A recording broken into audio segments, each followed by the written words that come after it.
کیا عورت اقامت کہہ سکتی ہے یا عورت اذان دے سکتی ہے؟ تو اس سلسلے میں کچھ چیزیں آپ کے علم میں لانا چاہوں گی کہ علماء اس بارے میں کیا کہتے ہیں۔ امام نووی اس سلسلے میں کچھ یوں عرض کرتے ہیں، امام نووی رحمہ اللہ وہ رقم تراز ہے کہ اس مسئلے میں 3 اقوال ہیں، عورت اذان کہہ سکتی ہے یا نہیں کہہ سکتی، 3 اقوال ہیں۔ نمبر 1، خواتین کے لیے اقامت مستحب ہے لیکن اذان نہیں۔ اذان اس لیے نہیں کیونکہ اذان اوقات نماز سے خبردار اور آگاہ کرنے کے لیے ہوتی ہے، اور یہ صرف بلند آواز ہی کے ذریعے ممکن ہے۔ اب ایک عورت اگر چھت پہ چڑھ کے بلند آواز سے پکار بھی رہی ہے تو کیا ہوگا؟ عورتوں کی آواز ویسے بھی مردوں کی نسبت بلند نہیں ہوتی، باریک ہوتی ہے، اس سے وہ مقصد حاصل نہیں ہوتا جو اذان کا ہے، ٹھیک ہے نا؟ تو اس لیے عورت کو یہ تکلیف نہیں دی گئی کہ وہ چھت پر کھڑی ہو کر اذان دے، ٹھیک ہے؟ ابن عمر فرمایا کرتے تھے، لیس علی النساء آذان واما ان الاقامت تستحب، عورتوں پہ اذان کہنا لازمی نہیں، البتہ اقامت کہنا مستحب ہے۔ یہ کس کا قول ہے؟ ابن عمر کا، یعنی یہ ایک اوپینین ہے۔ دوسرا اوپینین، خواتین کے لیے اذان اور اقامت دونوں ہی درست نہیں، ٹھیک ہے؟ یعنی کچھ علماء کہتے ہیں کہ نہ وہ اذان دے سکتی اور نہ ہی اقامت کہہ سکتی۔ ان کی دلیل کیا ہے؟ ان کی دلیل یہ ہے، وہ کہتے ہیں کہ اقامت اذان ہی کے تابع ہے، یعنی اقامت بھی وہی چیز ہے جو اذان ہے، اس لیے دونوں میں فرق نہیں کر سکتے۔ تیسری بات، اذان اور اقامت دونوں مستحب ہیں، جیسا کہ حضرت عائشہ رضی اللہ تعالی عنہا سے مروی ہے، وہ اذان دیا کرتی تھی اور اقامت بھی کہا کرتی تھی، لیکن اذان چھت پہ چڑھ کے نہیں دیتی تھی، یعنی خواتین ہی کی مجلس میں، ٹھیک ہے؟ اب کیا 3 اقوال ہوئے، کیا 3 باتیں پتہ چلی؟ پہلی بات، عورت کے لیے اذان نہیں، اقامت مستحب ہے۔ یہ کون کہتے ہیں؟ امام نووی۔ کیوں؟ اس لیے کہ اذان بلند آواز سے ممکن ہے۔ اب یہ امام نووی آگے نہیں کہتے کہ پھر چونکہ عورت کی آواز باریک ہوتی ہے تو وہ مقصد پورا نہیں، یہ میں نے آپ کو وضاحت کر کے آگے مزید بتایا ہے۔ اس سلسلے میں عورت اور مرد کی جو آواز کا فرق ہے اس کو ناپا گیا ہے، اس میں کچھ پوائنٹس کا فرق ہے، یعنی عورت جتنا بھی اونچا کرے وہ اس لیول تک نہیں پہنچتی۔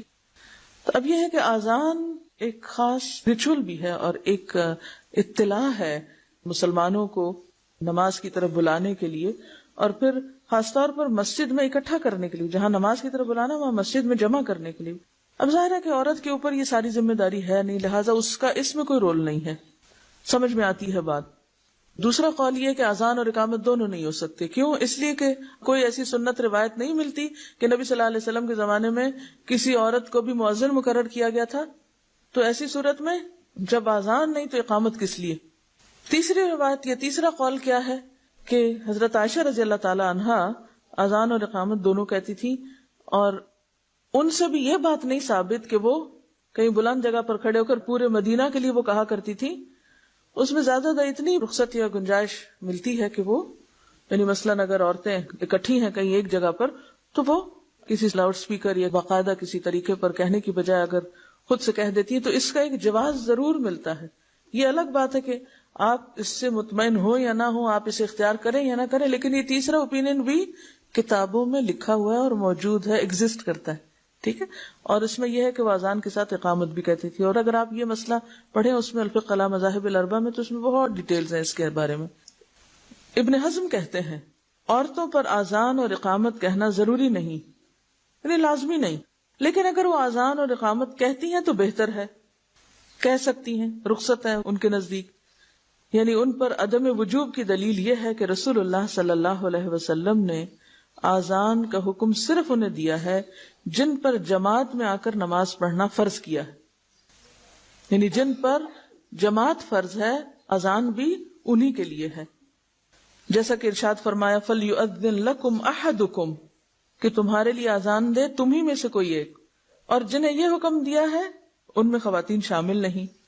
لیکن وہ کہتے ہیں کہ اذان اور اقامت بہرحال اللہ کا ذکر ہے، اور انہیں ان کے وقت میں کہنا ایک اچھا فعل ہے، اور ہم نے ان ابن جریج ان عطا روایت کیا ہے کہ عورت اپنی ذات کے لیے اقامت کہہ سکتی ہے، اور امام طاؤس نے کہا ہے کہ ام المومنین حضرت عائشہ اذان اور اقامت دونوں کہتی تھیں، المحلہ ابن حزم کی کتاب ہے، اس میں بھی لکھا ہوا ہے، والیوم 3 پیج 129، حضرت عائشہ کی روایت ہے۔